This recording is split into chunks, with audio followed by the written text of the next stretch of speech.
Fikri, pasangan kue laki di hati. Agam maju jayalah nagari, Pak kue agam mau lestarikan tradisi. Maju kembang dunia tani pupuk murah.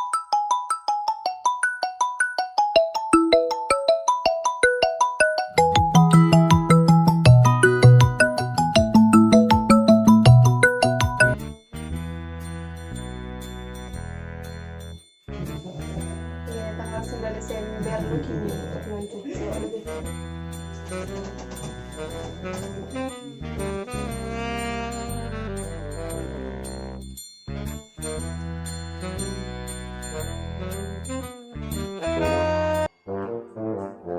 Iya mak, duduk aja mak baru. Nggak kesini mak do, tapi kabar lain tapi. Mangga wak kabalai. Tapi orang mancucu kini mak. Yang betul aja nih pihak cucu-cucu hari kau kok. Nak di cucu tu lagi tak salah cucu abi kau tu. Astagfirullahaladzim mak, orang mancucu untuk memilih bupati. Oh pemilu. Malay mak bayi nak. Tak sia nak mak pilih. Mangalu itu nama panjangan. Dia saja yang bisa membuat agama ko lebih maju ke depan. Oh iyo, nampak dia mak terpampang di jalan teh.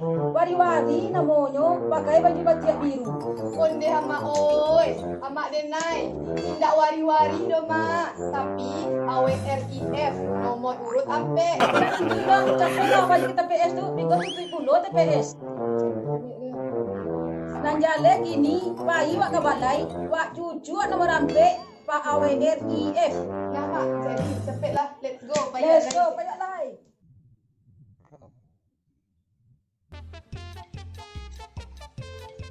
Mana paja koko Bemanuang se. Dah bentuk baruk tonggok nampak di dia. Oi mai, mangang ko Bemanuang se. Dia itulah sakit kalau dia nak cari kerajaan. Nak adu, nak pek jalan kerajaan iben tu. Kemarin pagi lah Ondeh mai, itu benalah masalah wa anak muda di agam ko kini. Takkan ai dan lebih mancucu ah. Malay dia pilih cucu mah. Siapa dia pilih ada pek kerajaan kampung tu. Dari dulu lah itu. Deh, mai, tak tahu ang do. Jale kini ada calon bupati, nanyo pengusaha dan kato-katonya bisa dipacik masyarakat. Ha, you mana tu? Kau kadang otak nak dari dulu ni kampung gua lah menyucu di bupati tu ah. Tak dia menjamin dan pek kerajaan tu. Deh, tak percaya ang do. Kalau nak tak bukti, karek telingo dan kau. Siapa mau orang kan? Pak AWR tu ah, nan punya tu AWR nan sambuah tu ah. Tapi kalau dia bisa kerajaan. Tu apa lagi apa tu yang lain lah. Apa kau rela nyo malapih jabatannya sebagai anggota DPRD Sumbar untuk masyarakat agama ko untuk lebih maju kamu ko. Bisa yang apa tu yo. Bagaknya meninggal gaji nang gadang tu ah. Kat kampung wak. Yo itulah dia. Dan cek lai kelebihan apa tu salamonyo menjadi anggota DPRD Sumbar tidak pernah sarimi halah cuma makan gaji. Tu gaji yang selamanya tu ah.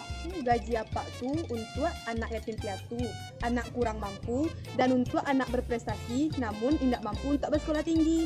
Nah itu Mai. Berarti lajale hitam dan putih ya mak. Lajale kurang yang kering cucu ini. Atu pai lalai mancucuak jam 10 hari ko beko tutui TPS lai. Pia, mau barang apa tu? Nomor rampe. Jangan lupa nomor rampe. Ingat Mai nomor barang? Nomor rampe. Okey. Bye.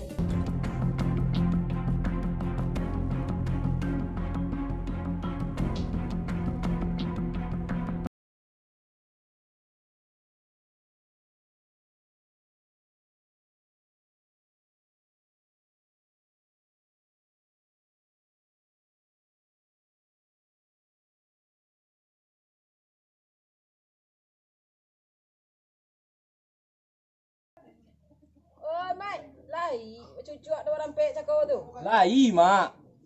Lain cucu nomor rampe. Rasuk lapan bola di siap cucu yo. Buktinya. Ko buktinya mak. Lama nyucu den tadi. Untuang-untuang saya sudah wak mama dia Pak AWR ko. Batamah maju juga kampung wak tu. Inge katonan ampe. Jo bismillah pilih nomor ampe. Nomor ampe pilihanan pade. Awe dengan tape